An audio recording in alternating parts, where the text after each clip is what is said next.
Hello అందరికీ నమస్కారం. ఎలా ఉన్నారు? Welcome back to my channel Bhavani బంగారం. ఆషాఢం అంటే అందరికీ గుర్తొచ్చేది గోరింటాకు. అది మాత్రమే కాదు, ఆషాఢం అంటే అందరికీ ఇంకొకటి గుర్తొచ్చేది తెలంగాణలో బిగ్గెస్ట్ ఫెస్టివల్ మొదటగా వచ్చేది బోనాల పండుగ. అవును, నేను పుట్టి పెరిగింది హైదరాబాద్ అనే పక్కా లోకల్ అమ్మాయిని. కాకపోతే ఒరిజిన్ అంతా ఆంధ్ర కాబట్టి నేను అన్ని పండుగలు జరుపుకుంటాను. ఇటు తెలంగాణ ఫెస్టివల్స్ జరుపుకుంటాను, అటు ఆంధ్ర పండుగలు కూడా జరుపుకుంటాను. సరే, అది వేరే విషయం. సో ఈ సంవత్సరం ఈ ఆదివారం మా ఇంటి బోనాలు ఎలా జరుపుకున్నారో మీరు చూడాలనుందా? ఈ వీడియో కంప్లీట్గా చూడండి.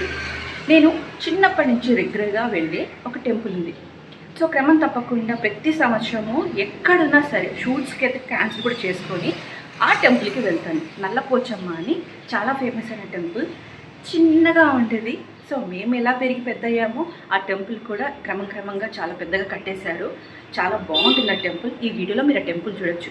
మేము ప్రతి సంవత్సరం అమ్మవారికి చీర, జాకెట్టు, పువ్వులు, దండ, తర్వాత పసుపు కుంకుమలు, వేపాకు, సాక పోయడం అంటే ఏంటి అంటే బిందెలో పసుపు నీళ్ళు కలుపుకొని వేపాకు వేసుకొని అమ్మవారికి మేమంతా చల్లగా ఉండాలని సాకపోస్తాం.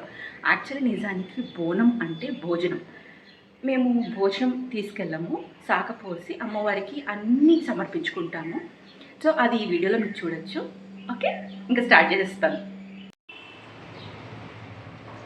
అమ్మవారికి బోనం తీసుకెళ్ళాలి కాబట్టి ఇది కొత్త బింద. ఈ కొత్త బిందెని తెలంగాణలో సర్వ అంటారు. ఎలా పలికినా అర్థం ఒకటే.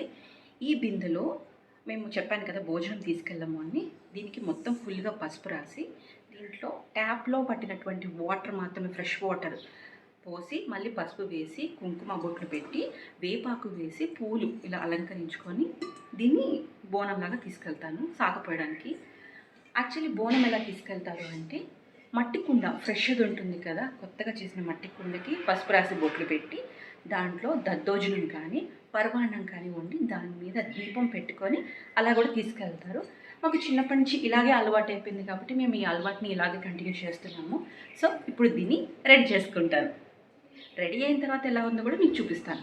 బిందె రెడీ అయిన తర్వాత ఇలా ఉంటుంది. ఇప్పుడు ఈ బిందెని నా తల మీద పెట్టుకుంటాను. దీన్ని బోనంగా భావిస్తాను. నా కాళ్ళకి పసుపు రాస్తారమ్మ. బోనం ఎత్తిన తర్వాత మనల్ని అమ్మవారుగా భావిస్తారు. ప్రతి ఇంట్లోనూ ప్రతి ఆడపిల్ల బోనం ఎత్తుతుంది. వాళ్ళని ఆ రోజులో అమ్మవారుగానే భావిస్తారు. ఇలా కాళ్ళు కడిగి వేపాకు పసుపు నీళ్ళతో వాళ్ళు మన కాళ్ళకి దండం పెట్టుకొని ముందుకు వెళ్ళమని చెప్తారు. ఈ బోనం ఎత్తిన తర్వాత నేను ఎప్పుడు కూడా వెనక తిరిగి చూడడం కానీ వెనక్కి కానీ వెళ్ళలేదు. ఇలా ముందుకే వెళ్తాను. ఆ బోనం పట్టుకొని టెంపుల్కి వెళ్తాను. ఇప్పుడు నా చిన్నప్పటి నుంచి వెళ్తున్న గుడి ఇదే. చాలా చిన్నగా ఉండేది, క్రమంగా చాలా బాగా పెద్దగా కట్టారు. ఇక్కడ డెకరేషన్ కూడా చాలా బాగా చేస్తారు. మీకు చూపిస్తాను చూడండి. ఇదంతా పూలతో అలంకరణ బాగుంటుంది. అయితే ఇక్కడ ఇంకో ప్రాసెస్ ఉంటుంది. నేను తెచ్చిన ఆ బిందెతో ఒక రౌండ్ అమ్మవారి గుడి చుట్టూ తిరిగి ఆ తర్వాతనే ఇక్కడ వేప చెట్టు కింద ఉంది చూసారా, ఇక్కడే ఆ సాక నీళ్ళు తెచ్చిన పోస్తారు. నేను తెచ్చిన బిందె అమ్మకి ఇచ్చాను. ఇదే మేము తెచ్చిన బిందె అనమాట. ఇప్పుడు ఆ బిందె నీళ్ళు అమ్మ ఆ సాకగా అక్కడ ఆ స్టోన్ ఉంటుంది అక్కడ పోస్తారు. అక్కడే కొబ్బరికాయలు కొట్టాలి. ఇక్కడే వేపాకు వేసి అండ్ మనం తెచ్చిన ఏవైతే అగరబత్తులు ఉన్నాయో అన్నీ ఇక్కడే పూజ చేసుకోవాలి. ఇది అమ్మవారికి ఎదురుగానే ఉంటుందన్నమాట గుడి. సో ఈ ప్రాసెస్ అయిపోయిన తర్వాత ఇప్పుడు టెంపుల్లోకి వెళ్ళాలి. మేము తెచ్చినవి అమ్మవారి కోసం చీర, జాకెట్టు, అరటిపండ్లు, పూలదండ, గాజులు అండ్ ఇవన్నీ కూడా అమ్మకి సమర్పించుకుంటాము. ఇప్పుడు టెంపుల్ లోపలికి వెళ్తున్నాము. ఈవిడే నల్లపోచమ్మ, చాలా ఫేమస్. ప్రతి సంవత్సరం క్రమం తప్పకుండా నేను వెళ్ళే ఏకైక గుడి ఇదే. ఈ అమ్మవారు తరతరాలుగా పూజలు అందుకుంటూ వస్తున్నారు. మాకు వీళ్ళ నాన్నగారు కూడా బాగా తెలుసు.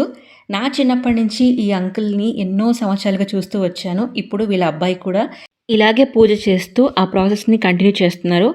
మేము తెచ్చిన అమ్మవారికి పెట్టారు.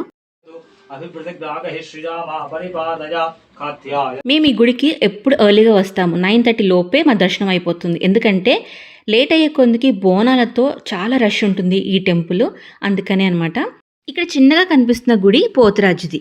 అమ్మవారి దర్శనం అయిపోయాక ఈ పోతురాజు దగ్గరకు వచ్చి మనం తెచ్చినటువంటి పూలు, పండ్లు, అగరబత్తులు, కొబ్బరికాయ కొట్టి ఇక్కడ కూడా పూజ చేసుకుంటాము.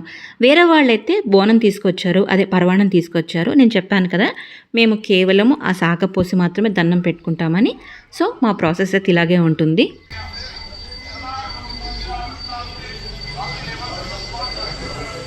ప్రతి సంవత్సరం ఈ టెంపుల్స్కి నా ఓల్డ్ ఫ్రెండ్స్తో పాటు నేను ఉండి వెళ్ళిన ఈ ఏరియాలో ఆంటీ అంకుల్స్ అందరూ వచ్చి కూడా పలకరిస్తూ ఉంటారు. భలే అనిపిస్తుంది. టెంపుల్ బయటకు వచ్చిన తర్వాత మీకు ఒకటి చూపిస్తాను. మేము ఉండి వెళ్ళిన ఏరియా అనమాట. నా చిన్నప్పుడు స్కూలింగ్ అంతా ఇక్కడే జరిగింది. ఎదురుగా ఆ కారు ఉంది కదా, ఆ కారు పక్క లేన్లోనే మేము ఉండేవాళ్ళము. ఈ ఆపోజిట్లోనే మా స్కూల్ అనమాట. మీకు చూపిస్తాను చూడండి. ఆ ఎదురుగా కొంచెం అవతలకి ఆ బిల్డింగ్ ఉంది కదా, పెద్ద బిల్డింగ్. ఆ పెద్ద బిల్డింగ్ పక్కనే మా స్కూల్ అనమాట. దగ్గరికి వెళ్ళి చూపిస్తాను. ఇదే నేను చదువుకున్న Saint Anne's grammar high school. Malkajgiri మిర్జాలగూడలోనే చాలా పెద్ద స్కూల్ ఇది. ఇప్పటికీ స్కూల్లో జరిగినటువంటి ప్రతి మూమెంట్ని కూడా మెమరీస్గా అలాగే గుర్తుపెట్టుకున్నాము. నా స్కూల్ ఫ్రెండ్స్ ఇప్పటికి కూడా టచ్లోనే ఉన్నారు. అసలు స్కూల్ లైఫ్ అంటేనే డిఫరెంట్ హిట్. ఇక నెక్స్ట్ ఇది ఆనంద్బాగ్ చౌరస్తా. 4 చౌరస్తాలు ఉంటుంది. మల్కాజ్గిరిలో ఉన్న వాళ్ళకి ఆనంద్బాగ్ గురించి తెలియని వాళ్ళు ఎవ్వరూ ఉండరు. ఇక ఇది దాటిన తర్వాత కట్టమైసమ్మ టెంపుల్ చాలా ఫేమస్ ఇది. ఆ ఎదురుగా కనిపిస్తున్నాయన్నీ తొట్టెలు. అంటే ఎవరైనా సరే మాకు పిల్లలు కలిగితే మేము ఉయ్యాల తొట్టె ఇలా తీసుకొస్తామని మొక్కుకుంటారు కదా, వాళ్ళే ఆ మొక్కు తీర్చుకుంటారనమాట. చూసారా జనం, చూసారా?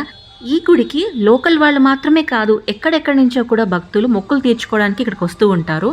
కానీ ఇక నైట్ టైంలో ఆ లైటింగ్స్తో అసలు టెంపుల్ అయితే చాలా బాగుంటుంది. మీకు చూపిస్తాను చూడండి లాంగ్ షాట్ నుంచి. ఆ కార్నర్ నుంచి ఈ టెంపుల్కి వెళ్ళి లోపల దర్శనం అయిన తర్వాత అటు నుంచి కిందకి వెళ్ళాలన్నమాట. చాలా పెద్ద గుడి. ఇప్పుడు నేను బైక్లో వెళ్తూ అలాగే రికార్డ్ చేసి చూపిస్తాను మీకు. ట్రాఫిక్ చూడండి, ఒక 2 కిలోమీటర్ల దూరంలో ఉంటారు బోనం పట్టుకొని. పాపం వీళ్ళందరూ ఉపవాసంతోనే ఉంటారు. ఈ బోనం అమ్మవారికి సమర్పించి ఆ ప్రసాదం తీసుకొని ఇంటికి వెళ్ళేసరికి అట్లీస్ట్ 3 to 4 అయిపోతుంది. ఇక్కడ ఎలాంటి గొడవ జరగకుండా మంచి సెక్యూరిటీ అయితే ఉంటుంది. ఎక్కడ చూసినా పోలీస్ అయితే ఫుల్ సపోర్ట్గా ఉంటారు. అండ్ ఇంకొకటి, ఇక్కడ చూడడానికి లైన్లో ప్రతి ఒక్కరు కూడా కలర్ఫుల్గా చాలా బాగా కనిపిస్తున్నారు. అమ్మాయిలు అయితే లంగావణీలు, ఇంకా ఆంటీ వాళ్ళైతే చక్కగా పట్టు చీరలు, బోనాలు. చూస్తున్నారు కదా, చాలా బాగున్నారు.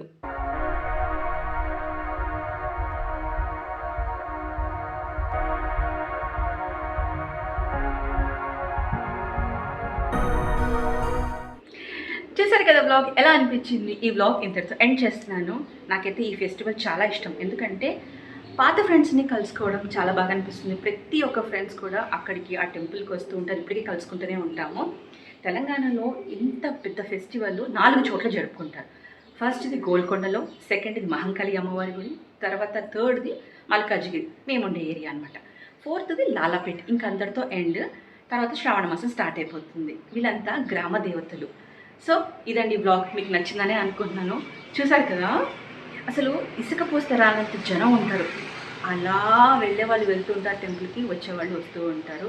ఊరంతా హడావిడిగా ఉంటుంది. ఇది 2 రోజులు జరుపుకునే పండుగ అనమాట. మొదటిది బోనాలు తీసుకెళ్తారు ఆదివారము. సోమవారం అంటే తెల్లారి అమ్మవారు ఘటం చెప్తుంది. ఆ ఘట కార్యక్రమం అయిన తర్వాత ఈ అమ్మవారిని ఈ ప్లేస్ నుంచి ఇంకో ప్లేస్కి వీడుకోలు పంపిస్తారు. సో అది వేరే ప్రాసెస్. సో ఈ వ్లాగ్ ఇంతటితో ఎండ్ చేస్తున్నాను. మీకు నచ్చిందని అనుకుంటున్నాను. ఇంకా ఎవరైతే సబ్స్క్రైబ్ చేసుకోలేదో సబ్స్క్రైబ్ చేసుకోండి, లైక్ చేయండి, షేర్ చేయండి.